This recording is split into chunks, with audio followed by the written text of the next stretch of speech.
Nous bénissons le nom du Seigneur Jésus, lui à qui il a plu de nous accorder encore le souffle de vie, puisqu'il est écrit dans la parole de Dieu que chaque jour suffit sa peine.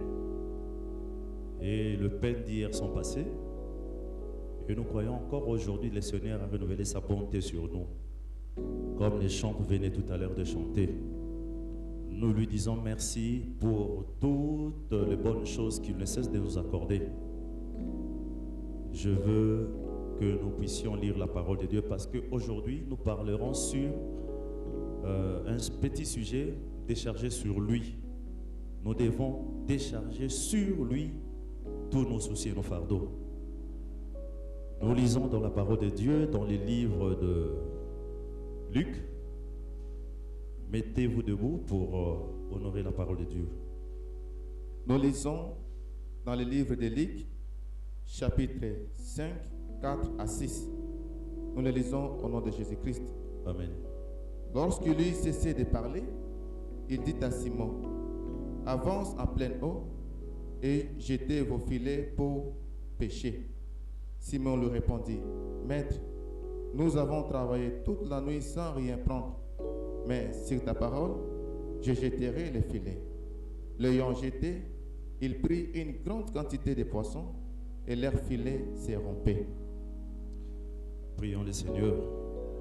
Tendre Père, bien-aimé Jésus, nous vous disons merci Seigneur, car aujourd'hui, Père, nous pouvons prier dans l'unité parfaite, nous pouvons parler, quelqu'un nous écoute, nous pouvons demander, recevoir de vous quelque chose parce que vous existez réellement dans nos vies. Vous ne cessez de faire de preuves de votre existence dans nos vies, Père, au jour le jour, devant les difficultés, les combats, devant tous les tracasseries de la vie, Seigneur. Vous êtes continuellement à côté de nous et en nous, afin de nous secourir à chaque moment, Père. Nous voulons encore ce matin, Seigneur, par ces lèvres impures, Seigneur, oh Dieu, vous pouvez, Seigneur, oh Dieu, vous faire remarquer dans la vie de quelqu'un en les soutenant, en le bénissant, Seigneur, en les déchargeant de toutes leurs fardeaux, Seigneur, afin que demain, nous puissions, ô Dieu, comme eux aussi, avoir un témoignage parfait à dire au monde. Nous pensons que, Seigneur, derrière cette parole se cache un homme qui a assez de puissance, ô Dieu, pour renverser tout le monde et le royaume de ténèbres réunis, Seigneur, afin de nous donner la liberté. C'est par ton saint nom, Jésus, que nous venons de s'y prier. Amen. Merci et je vous demanderai de vous asseoir. Et j'espère que là où vous êtes, vous avez prié aussi avec nous. Et ces petits sujets que j'ai intitulés « Décharger sur lui vos soucis, vos fardeaux ». Pourquoi devons-nous décharger sur lui? Parce qu'il est le seul. C'est comme je disais à quelqu'un hier jeudi. C'est un privilège pour tout le monde d'accéder au trône de Dieu. Devant sa présence, c'est le seul endroit où nous sommes tous traités à l'égalité. Que tu sois riche ou pauvre, que tu sois intelligent, intellectuel ou non intellectuel. C'est le seul endroit où tu peux accéder sans audience. C'est le seul endroit où les coupables, l'innocent ou les criminels ont le même droit. Et votre sentence dépend de votre manière de parler devant cet homme et de votre manière de le considérer. C'est un Dieu agréable, frère. Vous pouvez tout manquer dans ce monde, vous pouvez tout négliger dans ce monde, mais ne négligez jamais la parole de Dieu et ne négligez jamais cette opportunité qui vous est donnée de connaître Dieu. C'est vrai, lorsque vous n'avez pas encore goûté sur la grâce de Dieu, sur son aide, sur son amour, sur son soutien, il est beaucoup plus difficile pour que tu puisses croire. Pourquoi? Parce que nous avons vécu dans des souffrances atroces. Nous vivons dans des injustices incompréhensibles. Nous sommes dans des réalités qui nous accablent au jour le jour. Nous avons comme l'impression que c'est le mal en fait. Nous vivons que pour le mal. C'est tout le jour que nous avons des choses qui nous tourmentent, des maladies, des difficultés d'argent, la famine ainsi que des désertions à gauche à droite, frère. Et vous avez comme l'impression que le bonheur n'existe pas. Et je vous dis aujourd'hui, le bonheur existe bel et bien. Mais c'est seulement que ces bonheurs-là, pour que tu puisses être en possession de cela et que tu le retrouves, il faudrait que tu aies réellement la volonté d'avancer devant la parole.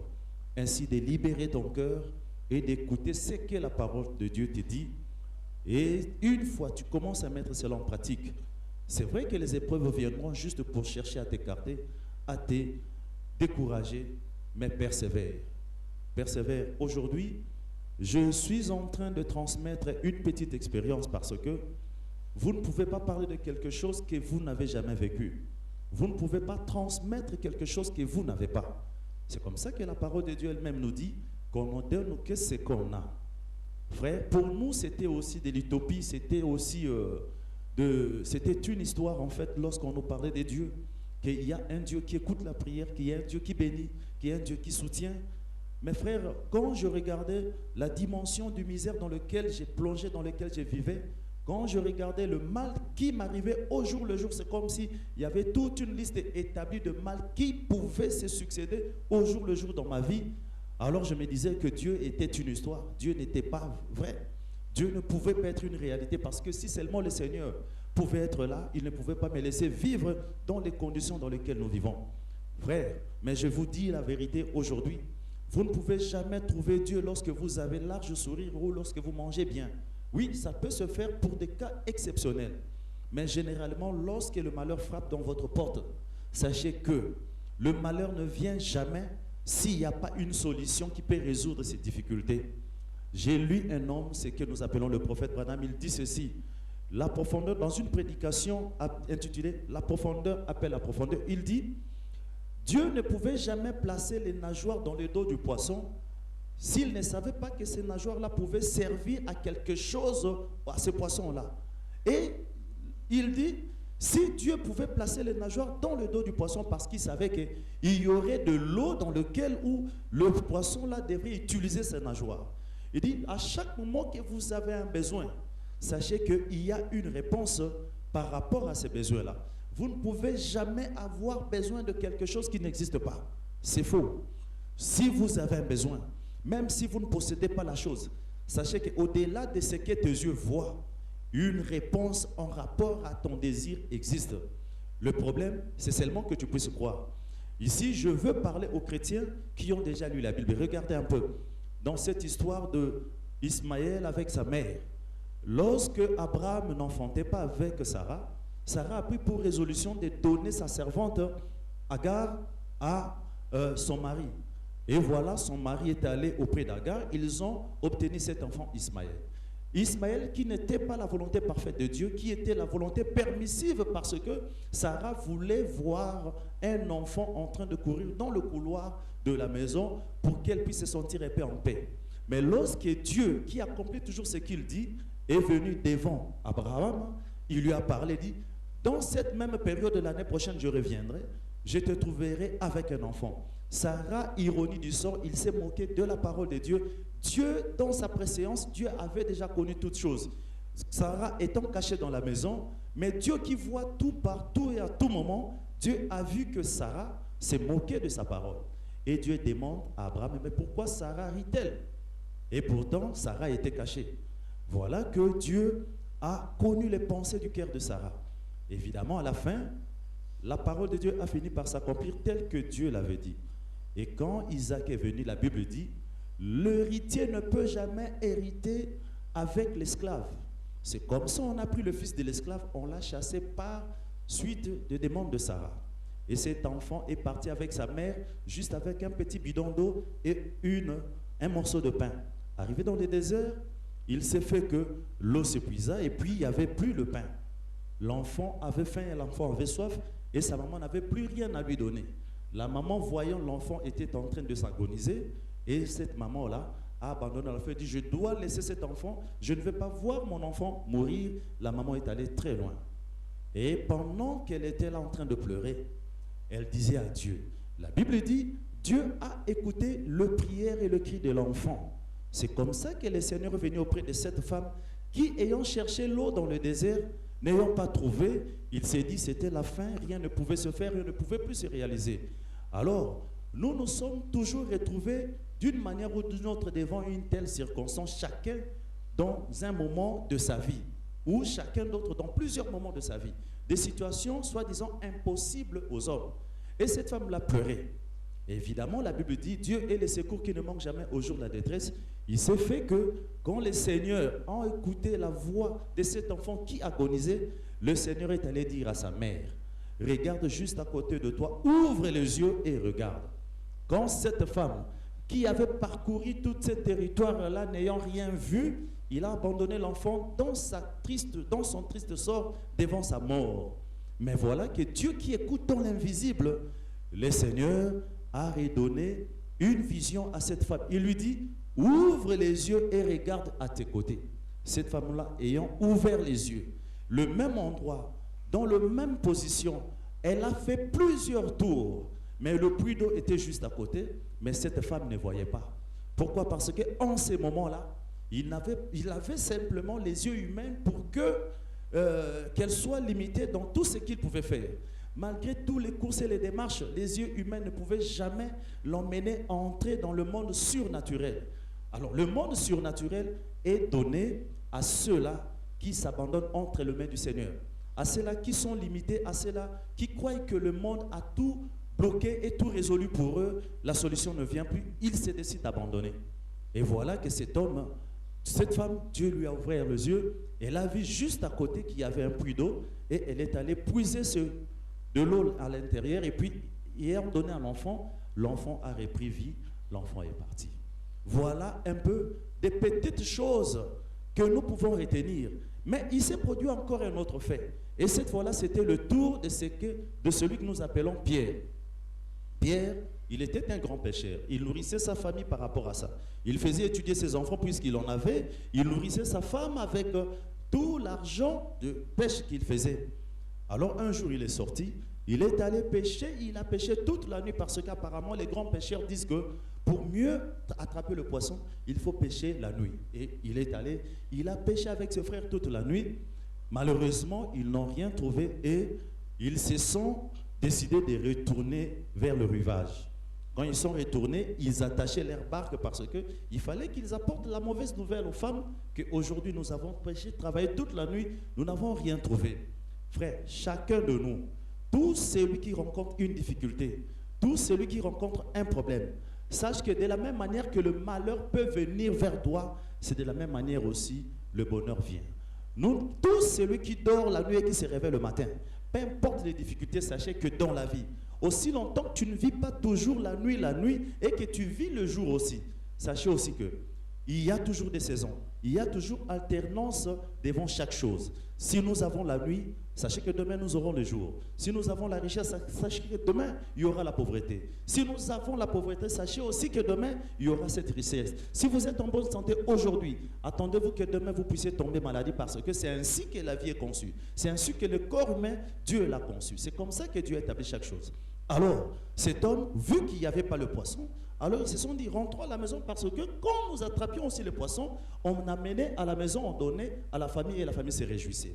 Aujourd'hui, la famille aussi doit se contenter de cette difficulté. Nous n'avons pas trouvé le poisson, nous n'avons rien. Allons-y dire à nos femmes qu'il n'y a rien. Alors, ils voulaient rentrer abattus, désespérés, découragés. Et voilà que c'est apparu cet homme de Jésus qui est venu auprès d'eux. Il leur a demandé le poisson, ils ont dit qu'ils n'avaient rien pour lui donner. Alors, le Seigneur Jésus leur demanda de prendre encore une fois l'occasion avec lui dans la barque. Ils sont montés. Difficilement d'ailleurs parce que Pierre, lui, il contestait tout. Comme nous avons nos frères et sœurs, peu importe la parole qu'ils peuvent écouter, peu importe les miracles qu'ils peuvent voir, peu importe les témoignages des autres qu'ils peuvent entendre, vous sentez toujours il y a une dose d'incrédulité dans le cœur de chacun. Comme le prophète Branham dit, l'incrédulité, ce n'est pas le fait de prendre la bière, ni de prendre la cigarette, ni de tomber avec un homme ou une femme. Il dit l'incrédulité, c'est seulement le fait de ne pas croire à ce que Dieu vous dit. Il dit, vous faites toutes ces mauvaises choses parce que vous ne croyez pas. Si seulement vous croyez à la parole, vous n'allez pas pécher. Vous n'allez pas aller prendre la cigarette. Vous n'allez pas tomber dans le péché. Nous commettons le péché parce que nous sommes incrédules à cette parole qui nous interdit, n'est-ce pas, d'aller vers ces choses. C'est ce que le prophète dit. Le péché, l'incrédulité, c'est le fait de ne pas croire à la parole. Alors cet homme résistait à Jésus. Il dit, nous avons travaillé toute la nuit. Et il commençait à montrer ses incapacités. Il commençait à montrer tous les exploits qu'il a eu à faire. Mais malgré ces exploits, les choses ne venaient pas. Il ne pouvait pas obtenir ce qu'il voulait. Frère, c'est ça d'ailleurs même la logique de la parole de Dieu. La logique de la parole de Dieu veut que l'homme puisse arriver au bout de toutes ses peines. Que l'homme épuise toutes ses capacités, toutes ses qualités, toutes ses connaissances qu'il a, afin que le Seigneur puisse intervenir. Parce que la Bible dit, n'est-ce pas que tout ce qui est impossible aux hommes est possible à Dieu. Sachez que l'homme a sa part dans tout ce que nous faisons, ainsi que Dieu aussi a sa part. Lorsque Dieu trouve que vous pouvez par vos efforts obtenir la chose, le Seigneur compte sur votre intelligence, sur votre sagesse. Mais lorsque Dieu trouve que vous êtes incapable de réaliser quoi que ce soit par votre sagesse et par votre force, c'est en ce moment-là que le Seigneur fera intervenir la puissance surnaturelle de sa main puissante pour qu'il puisse vous venir en aide. C'est comme ça que la Bible dit qu'il est le secours, qu'il était le secours qui ne pouvait jamais manquer au jour de la détresse. Alors voilà que cet homme a eu quand même à discuter, mais faisons quand même confiance à Dieu. Il dit, allons-y. J'ai parié que Pierre ne partait pas pour aller pécher, mais il partait pour montrer à Jésus que Jésus avait tort. Qu'ils avaient péché partout où lui, il pouvait les amener, et ils étaient déjà passés là-bas. Ils avaient déjà fait les choses, ils avaient jeté le filet. Écoutez frère, oui, tu peux peut-être avoir fréquenté certaines personnes, avoir fait beaucoup de démarches et de courses, la chose ne produit pas. Oui, tu peux avoir étalé toutes ces expériences, mais sachez que la parole de Dieu nous ajoute encore une chose. Il dit, vos voix ne sont pas mes voix. Vos pensées ne sont pas mes pensées. Votre manière de procéder, votre manière de faire, votre manière de prier, combien même que le Seigneur peut vous donner les versets à prier. Mais si vous le faites selon ses pensées, sachez qu'il y aura une force surnaturelle qui descendra du ciel pour vous couvrir. Voilà. Donc je disais que c'était beaucoup plus difficile parce que Pierre avait déjà une expérience qu'il a eu à faire avant et cette expérience était vraiment négative. Écoutez frère, il faudrait qu'à un certain moment de la vie, nous puissions être flexibles lorsque, même si nous pensons connaître notre domaine ou ayons la maîtrise par rapport à tout ce que nous faisons, vous ne perdez rien. Lorsque quelqu'un vient et vous propose une chose, et si cette chose-là vous demande seulement un petit effort encore plus pour que vous puissiez confirmer un peu sa théorie et vous confronter un peu le fait. Mais souvent, nous sommes catégoriques, nous nous confions seulement à ce que nous savons et nous nous limitons. Sachez que dans chaque individu que Dieu a créé, se trouve ou se cache certains potentiels. Bien que tu peux être plus intelligent, plus sage que l'autre, mais cela n'empêche que tu puisses écouter l'autre. D'ailleurs, la Bible dit, le sage dans le livre des Proverbes, il dit, il parle moins, mais il écoute beaucoup plus. Il dit, il est insensé, c'est lui qui répond avant d'avoir entendu. Donc, il est beaucoup plus important d'écouter avant de répondre. Si seulement dans la vie, et que vous êtes, la Bible dit que personne n'ait une haute opinion de lui-même. Évidemment, Pierre avait travaillé selon son expérience par rapport à toute sa force, par rapport à tout ce qu'il pouvait connaître de la pêche. Mais entre rentrer bredouille à la maison et tenter une nouvelle expérience parce que l'opportunité t'est donnée de refaire un peu ce que tu avais fait, c'est une chance qu'on t'a encore donnée. Comment, même que tu ne maîtrises pas la connaissance que l'autre personne détient dans la matière qu'il te parle. Et le prophète Branham dit, il dit, lorsque vous entrez dans un domaine et que vous voyez quelqu'un faire quelque chose que vous ne connaissez pas, il dit, ne commencez pas tout de suite par critiquer ou par refuser. Le plus important, c'est d'entendre, d'écouter d'abord. Restez observer. Lorsque vous prenez, si c'est la parole de Dieu, et que vous comparez ce que l'individu dit ou ce qu'il fait, et que ça ne corrobore pas avec ce que toi tu connais ou ce que tu lis, alors il est important pour toi maintenant de prendre du recul par rapport à ça. Mais voilà, j'aime bien cette attitude que cet homme a eue. Ayant travaillé toute la nuit, peut-être ils étaient déjà fatigués, mais ils ont dit quand même, faisons confiance à cet homme que nous ne connaissons pas, allons avec lui. Et voilà maintenant, ils sont allés avec cet homme. Et arrivé là-bas, cet homme leur dit, avant vous jetez le filet, mais maintenant je veux encore que vous puissiez rejeter encore ce filet. Mais avec sa proposition, jetez maintenant votre filet du côté droit. C'était en dehors de tout ce que Pierre avait comme l'expérience, ce n'était plus en ce moment-là l'expérience de Pierre. C'était d'abord l'ordre de cet homme-là qui leur a renouvelé la force d'aller travailler. Et arrivé là-bas, c'est ici la tactique, en fait, le tactique de cet homme-là, qu'il devrait utiliser pour pêcher cette fois-là. Il dit, prenez le filet, jetez du côté droit.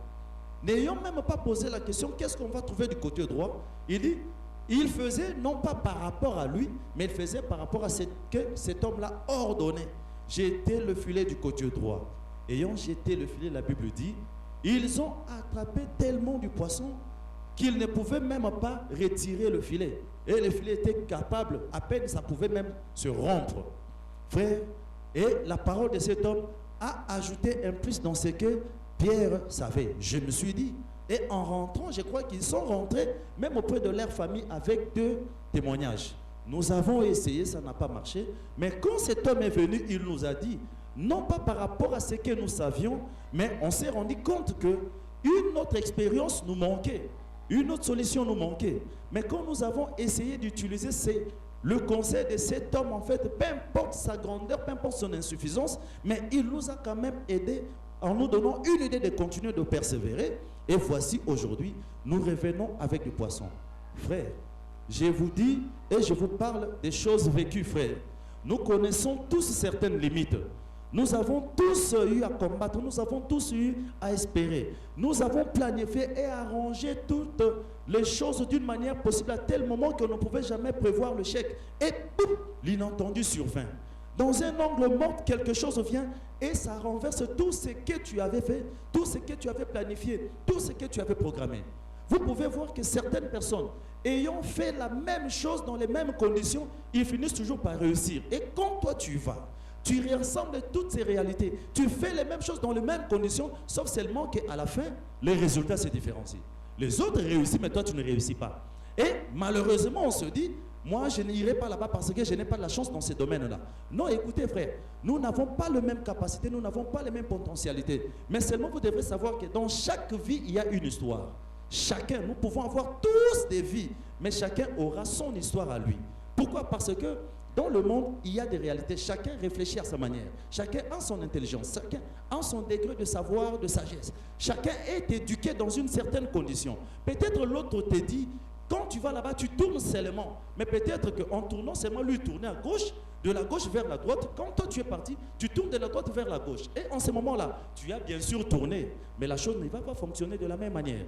Alors, il faudrait aussi que tu puisses savoir faire confiance peut-être à quelqu'un qui te parle, qui peut peut-être posséder ne fût-ce qu'une petite connaissance ou un point que toi tu ne maîtrises pas.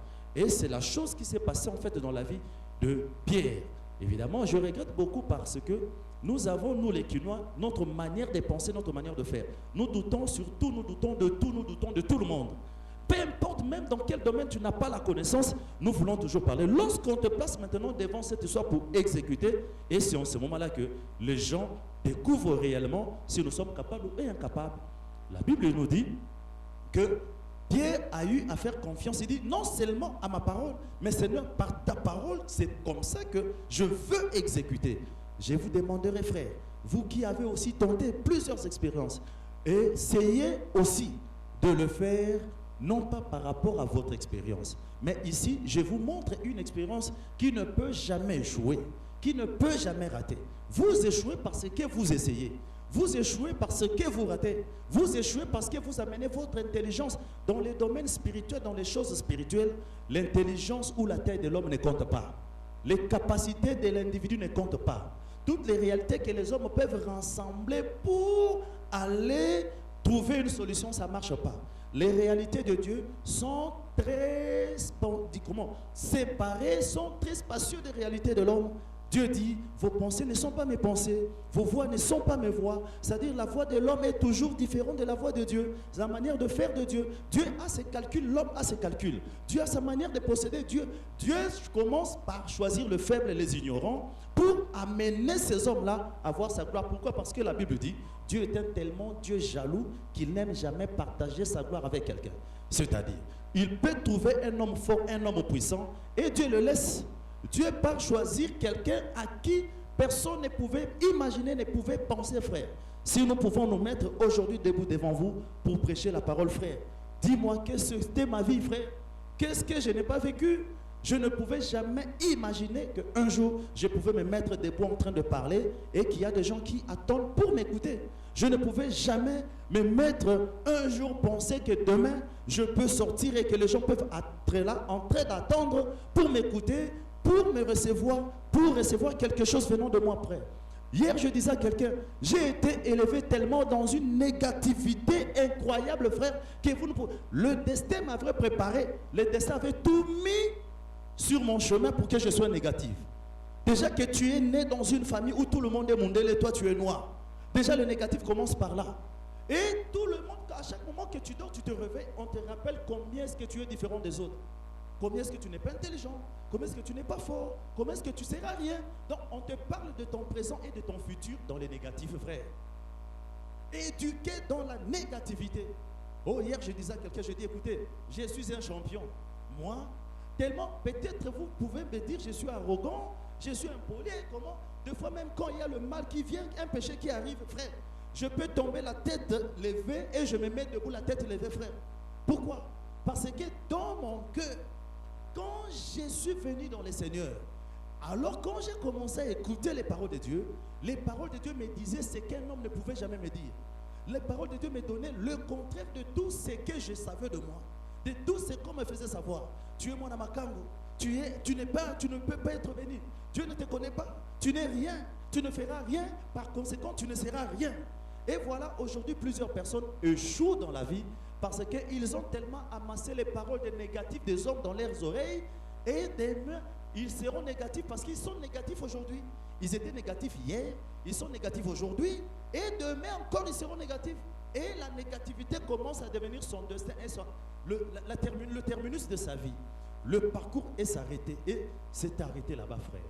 Mais voilà maintenant, c'est comme ça qu'au début je vous avais dit, frère, devant la parole de Dieu, devant le Seigneur, c'est dans ce bureau-là où tout le monde, il n'y a pas de secrétaire, où tout le monde peut entrer selon sa force, selon la foi, selon les désirs qu'il a.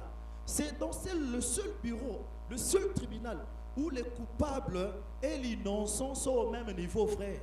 Même si tu es coupable, si tu sais seulement parler, et si tu sais l'élever, tu sais l'adorer, frère, ta situation change devant lui.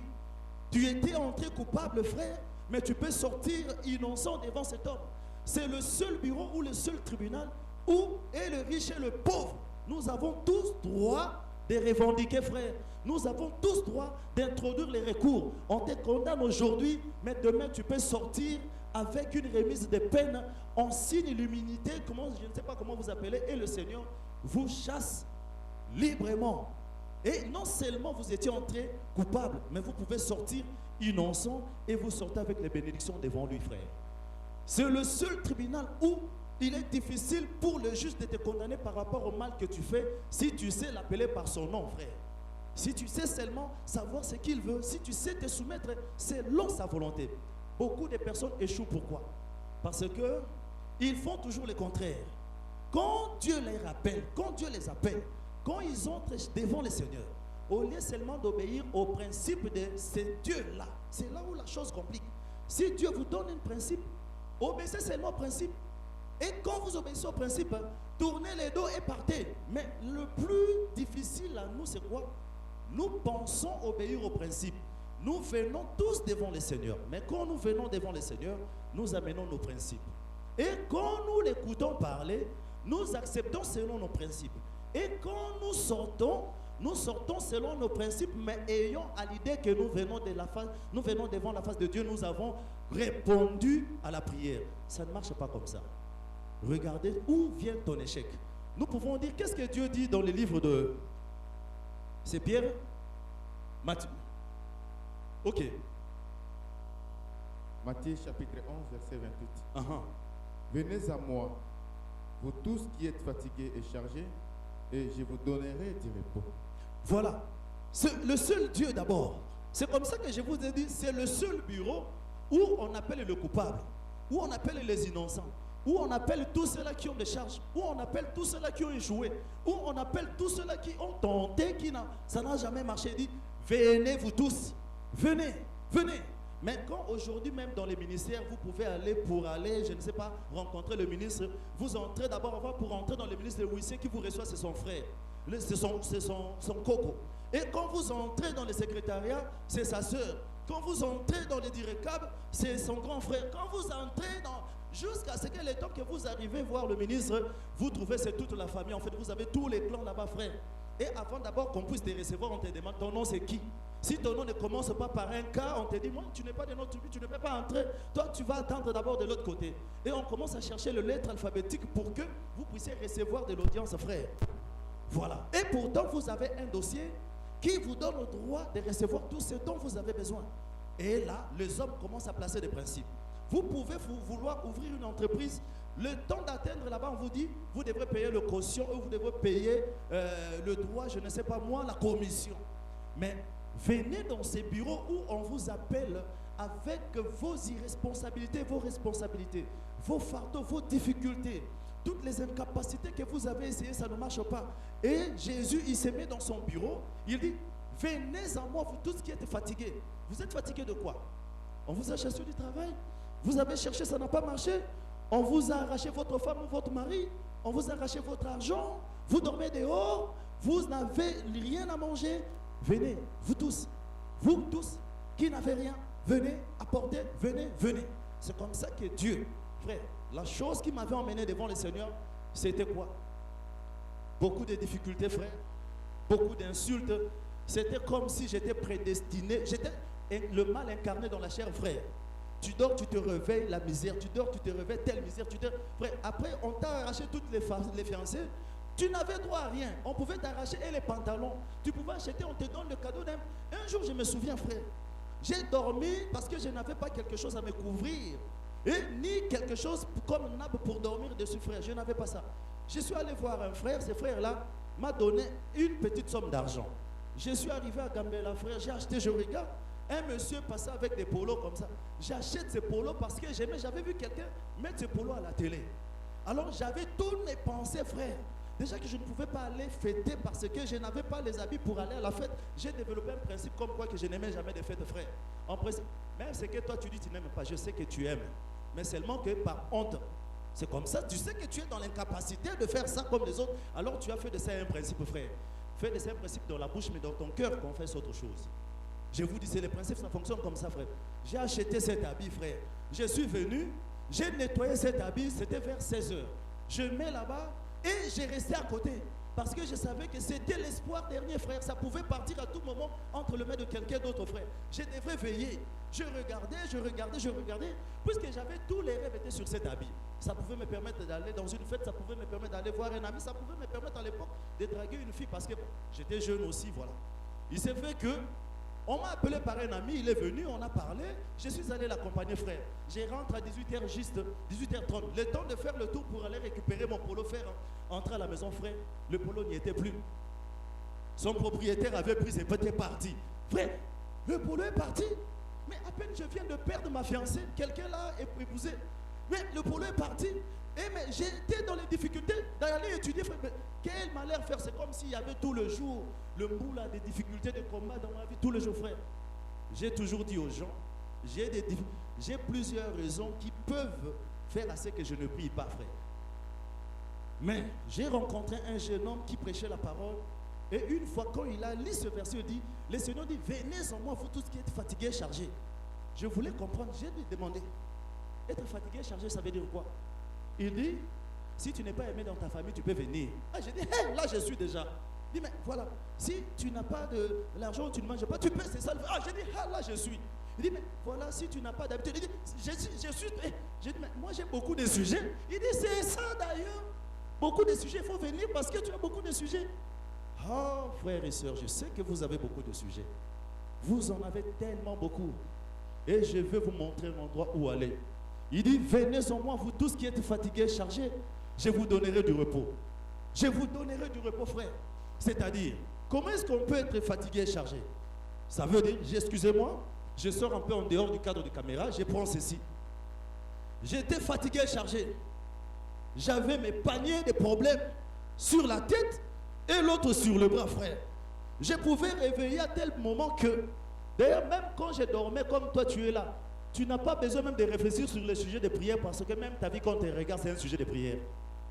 Ta propre vie, la manière dont tu es habillé même, c'est un sujet de prière. Donc, tu n'as même pas cherché. La manière dont tu vas manger aujourd'hui, c'est un sujet de prière. Donc, tu sais même la manière de dormir, là où tu dors, c'est un sujet de prière, frère. Je n'avais ni nappe, même étoko, frère. Même nous dormions sur des cartons. Donc, tout au début, ma vie du début jusqu'à la fin, de dos jusqu'au devant, de la tête aux pieds, était un sujet de prière, frère. Même Dieu pouvait regarder. Il y a certaines personnes, quand le Seigneur vous voit venir vers lui, quand le Seigneur te regarde, il secoue vraiment la tête. Même lui-même, il lui va dire, ah! Donc, mais comment le diable peut assujettir quelqu'un jusqu'à ce point, frère? J'ai comme l'impression qu'à chaque moment que Dieu me voyait, Dieu ouvrait la bouche. Ah! Ah! Ah! Alors, parce que puisque moi-même déjà j'ai prié, j'avais la bouche ouverte. Ah! Alors, frère, quand on m'a dit ça, et j'avais mes fardeaux, et j'ai pris mes fardeaux, je vais vous montrer juste une petite chose. Venez en moi, vous tous qui êtes fatigués et chargés. Tu es fatigué, tu es chargé. Dans ton cœur, vous savez, le cœur, c'est un grand dépôt, frère. Ça dépasse n'importe quel dépôt dans ce monde, frère. Le cœur peut contenir même toute cette maison, ce bâtiment dans son sein. Le cœur contient même la République démocratique du Congo dans son sein. Ton cœur, là, c'est un grand dépôt, frère. Et maintenant, Dieu dit, venez vous qui êtes fatigués et chargés, je vous donnerai du repos. Voilà maintenant. J'étais fatigué et chargé. Je suis venu avec mes mikumba. L'autre, j'avais aidé, j'avais demandé à quelqu'un de transporter pour moi, mais lui aussi, vu qu'il avait ses mikumba, il ne pouvait pas. Donc tu es obligé de te charger de tes propres mikumba, comme Jésus dit, que celui qui veut me suivre fasse quoi? Se charge de sa croix. Voilà maintenant. Qu'est-ce qu'il faut faire maintenant? Est-ce que nous pouvons lire dans 1 Pierre? Venez à moi, vous tous qui êtes fatigués et chargés. Vous venez maintenant. C'est comme si cette chair était Jésus. Jésus dit, venez à moi, vous tous qui êtes fatigués et chargés. Tu quittes là où tu étais, avec tes fardeaux, tu viens. Seigneur, je suis là, je suis fatigué et chargé. Qu'est-ce qu'il faudrait faire maintenant? 1 Pierre chapitre 5, verset 7. Voilà. Et déchargez-vous sur lui de tous vos soucis, car lui-même prend soin de vous. Déchargez-vous sur lui de tous vos soucis. Déchargez-vous sur lui de tous vos soucis. Déchargez-lui. Dis, tu peux répéter, faire de ça un objet de prière pendant 1 mois. Déchargez-vous sur lui de tous vos soucis. C'est-à-dire, tout ce que tu as comme problème, tout ce que tu as mené comme fardeau, tout ce que tu as mené comme... Tout ce que tu as mené. Alors, quand tu viens, tu dois faire... Tu ne dois pas toujours venir. quand tu arrives, il y a maintenant des choses à faire, tu commences, tu décharges. Le problème de mariage, le problème de maison, le problème de loyer du travail, le problème des études, le problème, tu décharges. Tu décharges, tu décharges et tu décharges. Et quand tu vas décharger, tu vas rester avec quoi? Avec tes mains. Tu restes libre maintenant. Alors la Bible dit, quand vous déchargez, vous devrez faire quoi? Faites-lui confiance. C'est-à-dire, faites-lui confiance et ensuite, il agira. Ce n'est pas quand vous venez seulement, mais quand vous venez décharger. C'est-à-dire, prenez tout, déchargez, et puis vous pouvez rentrer, frère. J'ai réfléchi par rapport à ce sujet. Je vais vous donner 2 exemples. Il est arrivé à un moment à Kinshasa, le Thompson venait, bon, ça vient toujours de l'Europe. Le Thompson venait de l'Europe. Et ça débarquait où? Au port de Matadi. Quand ça arrive au port de Matadi, regardez un peu ce mécanisme. Ça arrive au port de Matadi, on fait descendre, on décharge les conteneurs. On prend les conteneurs, on met dans les grands cars. Et des grands cars qui amènent les Thompson jusqu'à Kinshasa, Orgaman. On amène là-bas. À partir d'Orgaman, on fait la comptabilité, on distribue dans des chambres froides. Les chambres froides vendent. Mais les gens qui habitent Matadi, qui habitent le Bas-Congo, venaient jusqu'à Kinshasa pour acheter le Thompson. Et ils ramenaient aussi à Matadi, là où c'était censé arriver. Ils achetaient à Kinshasa, ils ramenaient à Matadi, et ça coûtait 2 ou 3 fois le prix. Mais pourtant, c'était quoi? Déchargé sur le port de Matadi. Mais on ne pouvait pas ouvrir là-bas. On scelle, on bloque depuis l'Europe, et Matadi n'avait pas le droit d'ouvrir. Matadi avait le droit de décharger. Quand il décharge, il faut qu'il emmène où? Jusqu'à Kinshasa. Arrivé à Kinshasa, on doit ouvrir à Kinshasa, et puis Kinshasa fait la distribution. Les gens de Matadi achètent, emmènent là-bas, frère. Pourquoi? Parce qu'on avait seulement confiance aux gens qui fermaient depuis l'Europe, et on avait confiance aux gens qui ouvraient à Kinshasa. Donc, toute cette transition de bateau à Matadi, passer par tous ces contrées-là, on n'avait confiance à personne. Il fallait venir ouvrir ici. C'est-à-dire, on charge là-bas, on ouvre à Kinshasa. Tout ce qui se passe au milieu là-bas, c'est zéro, ça ne compte pas. C'est-à-dire que la confiance, c'est seulement entre le port d'embarcation et le port d'acheminement, Kinshasa. C'est là où ça s'est passé. C'est seulement, la confiance était entre ces 2 ports. Voilà, frère. C'est comme ça, lorsque vous venez à Dieu, et que vous déchargez vos histoires. C'est comme les conteneurs. Quand vous laissez ça là-bas, frère, sachez que c'est scellé, c'est bloqué, c'est fermé. Quand tu tournes le dos, tu pars. Pars alors. Pars, laisse ça, sois-en sûr que c'est lui qui a pris cela. Arrivé quelque part à la destination, il ouvrira. Quand il va ouvrir, il va faire quoi? Il va lire les dossiers et il vous répondra. Je vous donne encore un autre exemple. Quand nous partons chez le médecin, vous avez un problème. Nous partons sur base d'un témoignage.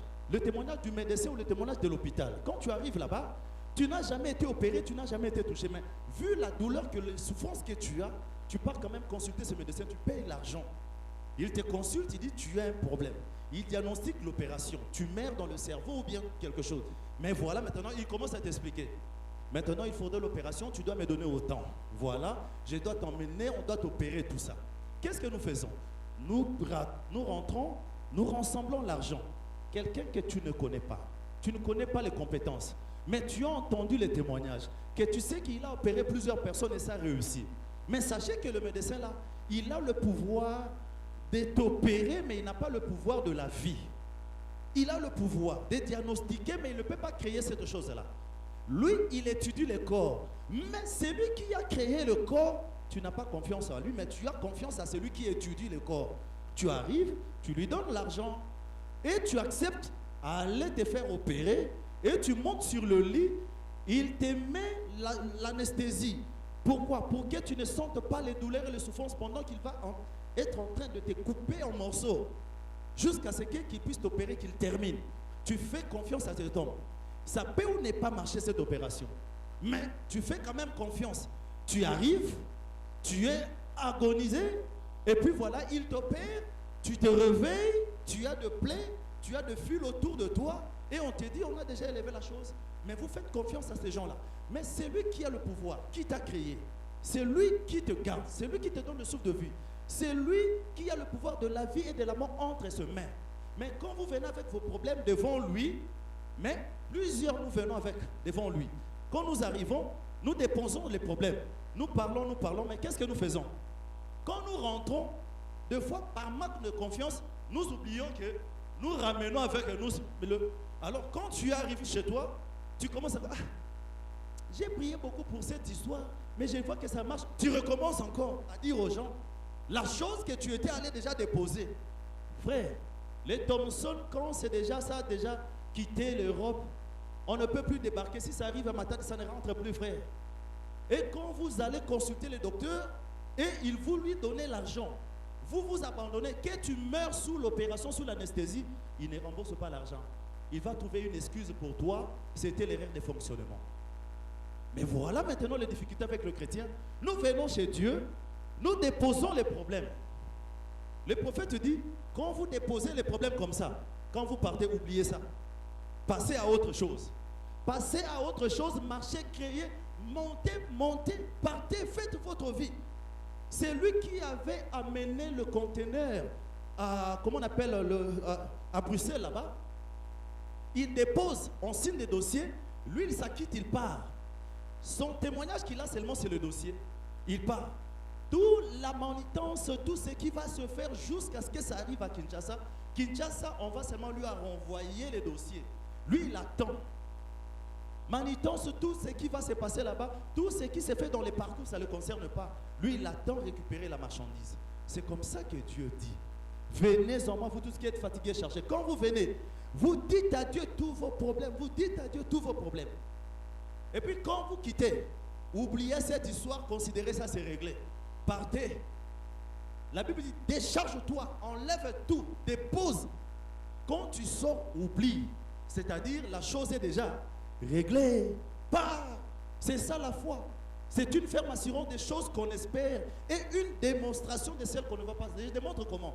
Parce que je crois que je l'ai déposé, le Seigneur a déjà fait, le Seigneur va répondre et je suis parti, je tourne la page, je veux voir autre chose. C'est comme ça, je vais vous lire un peu ce que le prophète dit. Dans quelle brochure? Il gira par lui-même. Il dit ceci. Il gira par lui-même de 1954, 12-12. Marchez en étant inconscient de la crainte. Marchez en étant inconscient de la critique. Marchez en étant inconscient du monde. Marchez comme vous marchez en Christ. Marchez avec lui. Ne prêtez aucune attention à ce qui est à droite ni à ce qui est à gauche. Continuez simplement à avancer. S'il y a de l'agitation dans l'église, marchez avec Dieu. Alléluia.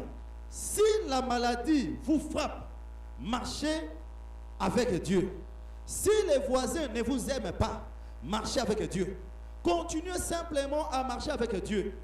Et donc un jour, il marchait comme ça. Savez-vous ce qu'il a fait? Il a marché jusqu'à la maison avec Dieu. Il est parvenu tellement loin sur le chemin qu'il ne voulait plus revenir. Amen. Dieu soit loué. Voici, je continue. Marchez avec Dieu. Le médecin dit que vous allez mourir. Marchez avec Dieu. Oui. Le médecin dit que vous ne pouvez pas. Eh bien, marchez avec Dieu. Alléluia. Avec Dieu. C'est tout. Car Dieu vous a fait cette promesse. Je ne te délaisserai point. Je ne t'abandonnerai point.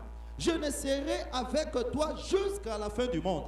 Et qu'il a prêté serment. Dieu a dit, je ne t'abandonnerai point. Je ne te laisserai point.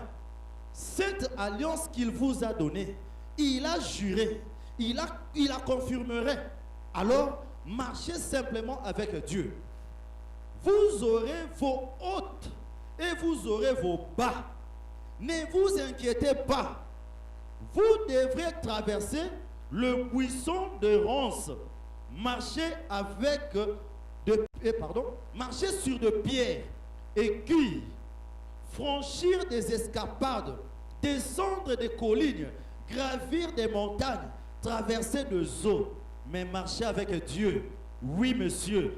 Il y a un temps de collines à gravir. Vous avez entendu ces vieux cantiques, mais tout cela semblera bien peu de choses quand vous parviendrez au bout du chemin. Oh là là, regardez tout ce que vous avez traversé, regardez en arrière, les empreintes de vos pas, tout cela sera peu de choses. Amen. Je bénis le Seigneur, frère. J'ai béni le Seigneur, frère. Il n'y a pas un endroit, il n'y a jamais eu un élève, que ce soit dans l'école maternelle, pensons par l'école primaire, traversons par l'école secondaire, arrivé jusqu'à l'université, qui a appris certaines leçons, qui n'a jamais fait de devoirs, ni de TP, frère, et qui prétend réussir. Ça n'a jamais arrivé, frère, et ça n'arrivera jamais, frère. Dans toutes les formations possibles, il y a un temps pour la théorie, il y a un temps pour les exercices, il y a un temps pour les devoirs, il y aura un temps pour les examens. Voilà, attends-toi à ça. Lorsque vous croyez, lorsque vous devenez chrétien, sachez que votre foi, la première des choses, le diable c'est un jaloux, il ne peut pas être content parce que vous l'avez abandonné, vous l'avez quitté. Il vous envoyait faire des choses. Tous ces marchés que vous faisiez faire pour lui, toutes ces petites choses que vous faisiez pour lui, il ne peut pas être content parce qu'il veut toujours avoir des disciples, des personnes sur qui il peut compter pour aller avec eux en enfer. Tu n'as pas été créé pour aller en enfer. Tu n'as jamais été créé pour souffrir. Oui, évidemment, la souffrance pour toi, c'est le lieu de formation, c'est la pratique. Mais pour t'amener où? La Bible dit, mieux vaut la fin d'une chose que son commencement. Personne ne peut vouloir manger une mangue sans toutefois monter sur l'arbre et cueillir cette mangue et manger. Personne ne peut vouloir prendre un poisson s'il n'y a pas quelqu'un formé pour aller pêcher. Vous savez combien de pêcheurs risquent leur vie pour nous amener le poisson? Combien de mamans risquent leur vie à 5h, 6h du matin pour nous apporter le pain qui nous nourrisse? Combien de parents qui souffrent pour sortir le matin à 4h du matin, 5h pour aller faire le champ? Dans chaque chose, il y a le risque. Mais écoutez maintenant, risquez avec Dieu. Prenez le risque de risquer avec lui. Mais le problème ici, ce n'est pas toi qui feras le travail. Toi, tu feras les TP qui est les difficultés, qui sont les combats. Mais lui, il fera le travail pour toi. Venez, faites. Le prophète dit, lorsque vous avez déposé vos soucis, lorsque vous avez déposé vos problèmes, venez parler seulement. Quand vous êtes conscient que vous avez tout déposé, sortez, marchez avec Dieu. Marchez inconscient. Quand le combat encore vient, le diable t'enverra la même chose que tu es venu déposer devant la chair. Il t'enverra ça, tu vas trouver ça à la maison pour te dire, mais voilà, tu viens de prier sur la chose, mais voilà, ça se reproduit. Pourquoi? Pour que tu saches que ta prière ne paiera pas. Mais si tu vois la chose, le prophète te dit, écoutez frère, lorsque vous avez un locataire et qu'il ne te paye pas, et que vous ne vous entendez pas, quand tu prends la décision de le chasser, il va vouloir refuser de sortir. Je ne sors pas, je ne sors pas. Il dit, le jour où vous verrez ce locataire se réveiller un matin, il commence à casser les portes, il commence à casser les fenêtres. Il dit, sachez que c'est ce jour-là qu'il doit sortir, qu'il veut sortir. Parce qu'il ne peut pas casser les portes et les fenêtres et rester dormir comme ça. Non, du tout. Frère, la vie chrétienne, c'est une vie des épreuves. Parce que nous sommes dans l'armée de Dieu. Il faudrait qu'il y ait des caporaux, il faudrait qu'il y ait des sergents, il faudrait qu'il y ait des sous-lieutenants, des adjudants, des lieutenants, des majors et des colonels, je ne sais pas moi. Chacun selon ses épreuves, chacun selon sa capacité. L'apôtre Paul dit, je n'ai jamais vu un militaire qui s'est fait enrôler et faire ses désirs s'il veut plaire à celui qui l'a enrôlé, frère. Je disais à un monsieur hier, j'ai dit, tu viens d'où? Non, pasteur, j'avais prévu d'aller à la montagne. Je pense que ça sera notre sujet prochain. Tu avais prévu d'aller à la montagne? Il dit oui. J'avais résolu d'y aller 3 jours à la montagne. 3 jours à la montagne? C'est toi qui as arrêté 3 jours, c'est Dieu qui a prévu 3 jours. Souvent, c'est ce que nous faisons. Je vais aller 1 semaine à la montagne. Puisque tu es convaincu que dans 1 semaine, tu auras la réponse. Tu finiras tout ce que tu es parti faire. Ok. Je vous pose une question. Répondez-moi maintenant. Entre toi et Jésus, qui est le Seigneur? Ou qui dirige qui? Le frère a commencé à gratter la tête. J'ai dit, voilà maintenant, c'est par ces petites choses que vous saurez si réellement Jésus est Seigneur ou c'est vous qui êtes Seigneur. Voilà. Nous avons des programmes préétablis, nous avons des programmes bien arrangés, frère. Mais quand nous restons à la télé, c'est la télé qui nous dirige. C'est la télé qui met des programmes qu'il veut, qui met des programmes, il met des programmes. Mais voilà maintenant. Mais la télé dépasse notre Dieu, la télé est notre Seigneur, frère. Mais si seulement, ça je ne parle pas, je parlerai peut-être de ça prochainement. Voilà, marchez avec Dieu. Si vous savez que vous croyez, vous avez déjà rencontré Dieu et que vous avez fait votre confession de foi, S'il y a les péchés confessés, si vous avez confessé vos péchés, quand vous déposez votre problème, oubliez ça. C'est comme si vous êtes allé vous faire opérer de l'appendicite. Quand on vous opère dans de bonnes conditions, l'appendicite est enlevée, frère. Il n'y aura jamais récidive. Même si tu as des douleurs, ça sera autre chose, ça ne sera plus l'appendicite qui doit encore te ramener chez ce médecin, frère. Qui parmi nous ici, avec l'âge que nous avons, peut encore vouloir retourner à l'école maternelle? Nous avons déjà payé le frais de l'école maternelle. Nous étions tous à l'école maternelle. Qui parmi nous ici peut encore vouloir aller dans une école primaire? Parce que nous avons fini l'étape de l'école primaire. Maintenant, il y a parmi nous qui sont maintenant à l'école secondaire et les autres qui sont à l'université, les autres qui ont déjà fini. Nous avons suivi le parcours, ce qu'il faut. Personne ne peut encore vouloir retourner pour refaire la même chose, si ce n'est pour ajouter. Alors, quand Dieu vous appelle, quand Dieu traite avec vous, marchez seulement avec ses principes. Et Pierre avait obéi. Moi, j'ai essayé, ça n'a pas marché. Puisque Seigneur, tu dis, c'est par ta parole, allons-y. Quand ils sont arrivés, le Seigneur lui dit de monter. Le Seigneur lui indique le lieu et le Seigneur lui indique la position, frère. Ah, le Seigneur, quand il t'appelle, il doit t'indiquer quand, comment et le pourquoi. C'est ce qui marche. De toute façon, nous les confessons comme étant Seigneur. Seigneur, ça veut dire, il doit régner sur nous, il doit régner sur toi, dans les programmes, dans l'établissement du plan. Tout ce que tu as dit, c'est de parler. Nous considérons que les difficultés, c'est comme des fatalités, frère. Dans la vie spirituelle, dans la vie chrétienne, le prophète Branham me dit, jamais tout cela que Dieu a utilisé puissamment, personne n'a connu une vie de facilité. Jamais du tout. Jamais. Vous ne connaîtrez jamais la facilité.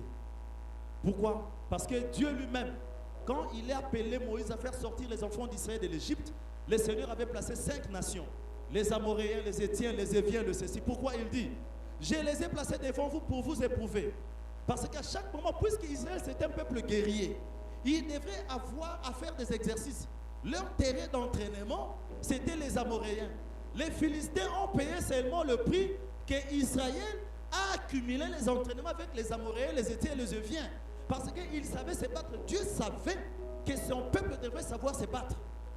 Parce que ce qui les attendait devant, c'était des combats et des combats. Pourquoi?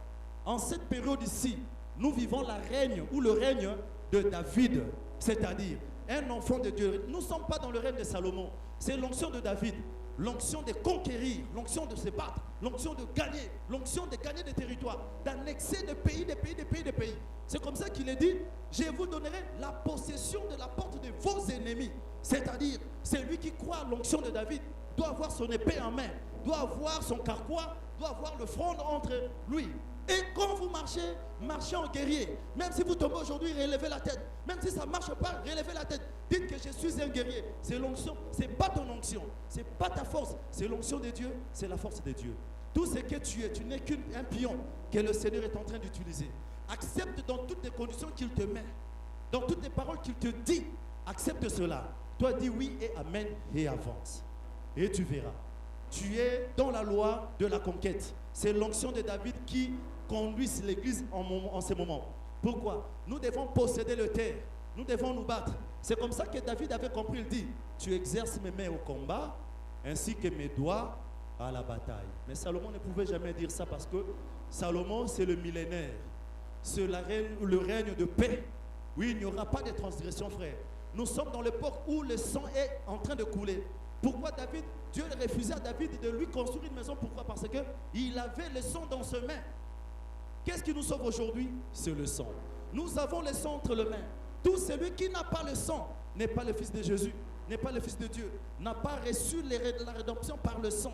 Nous sommes dans cette règne de David où chacun de nous est censé se battre. Chacun de nous, même si tu reçois un coup, lève-toi. Même si le diable te donne 10 coups, quand toi tu te relèves, donne-lui 10. Quand David fait une chose, quand toi tu te relèves, tu prends ce modèle et puis tu marches. Et la chose va réussir. La Bible dit, je disais quelque part, il n'y a qu'un lâche qui ne gagne jamais. Mais un gagnant ne lâche jamais. Nous ne sommes jamais de lâches et nous ne lâcherons jamais. Peu importe ce qu'il va nous présenter comme le combat, nous savons que la plus grande victoire se gagne à genoux. Voilà, frères et sœurs, le message d'aujourd'hui. Déchargez sur lui tous vos fardeaux, tous vos soucis. Oubliez cela.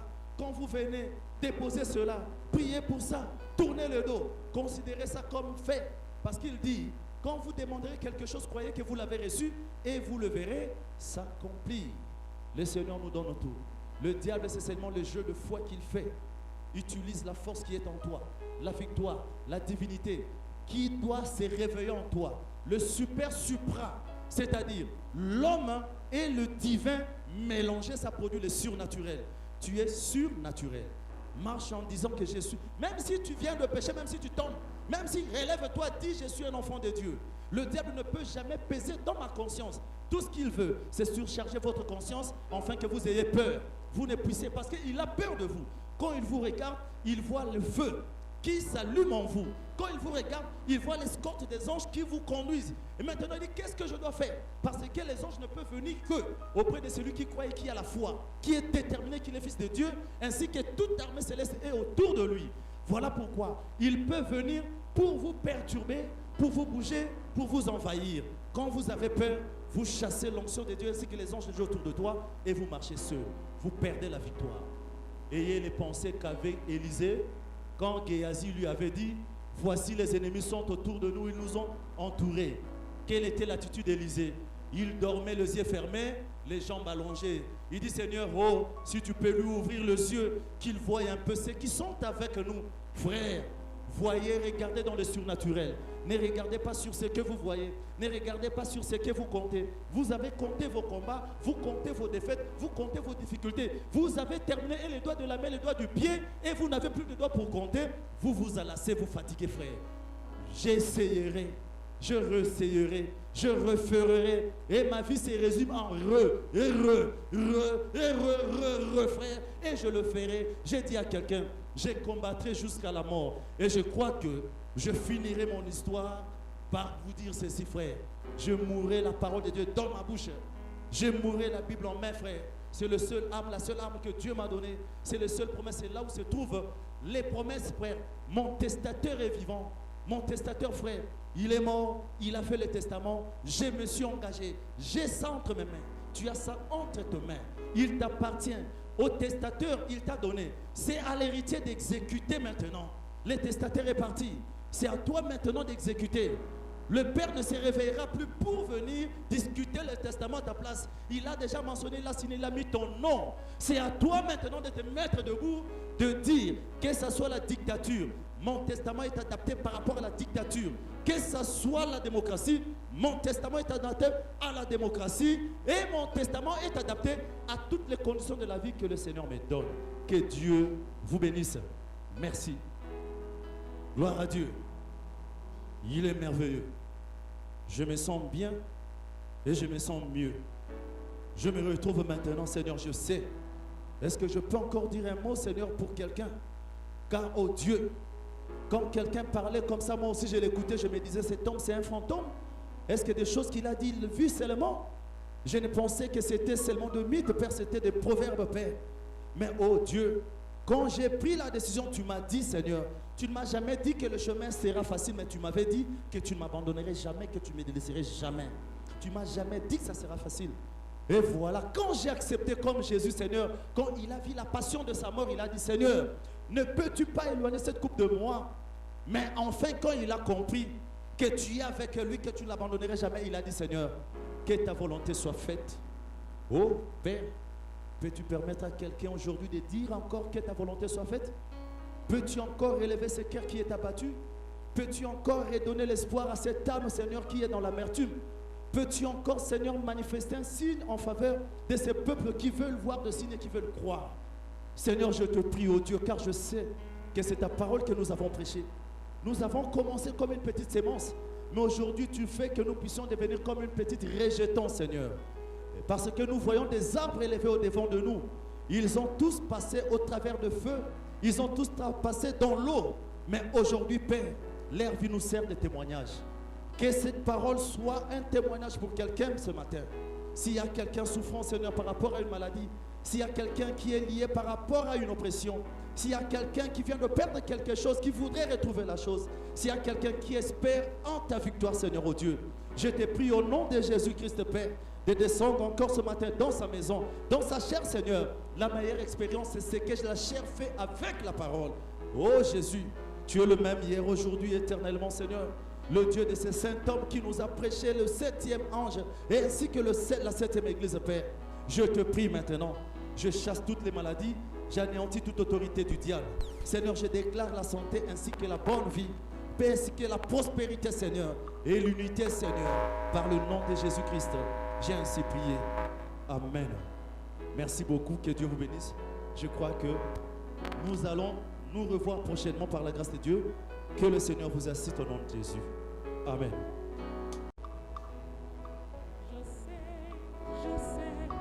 Je sais qu'il est vivant. Je sais que mon Rédempteur est vivant.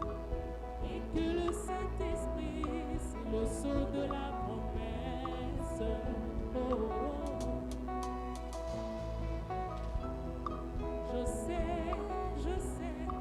Je sais qu'il est vivant.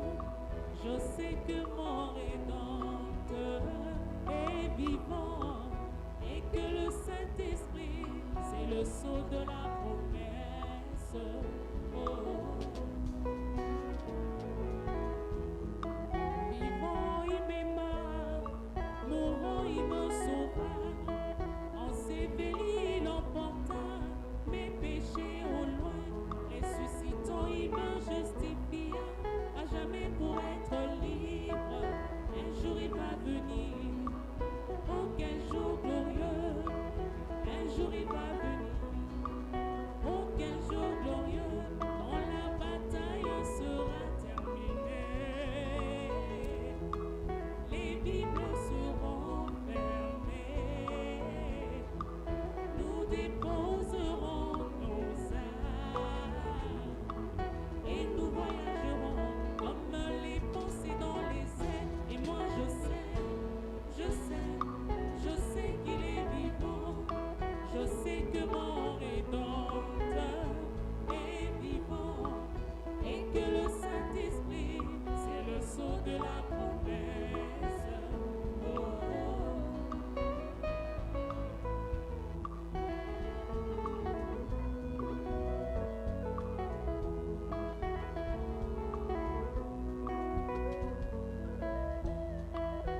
La nouvelle naissance, c'est une réalité.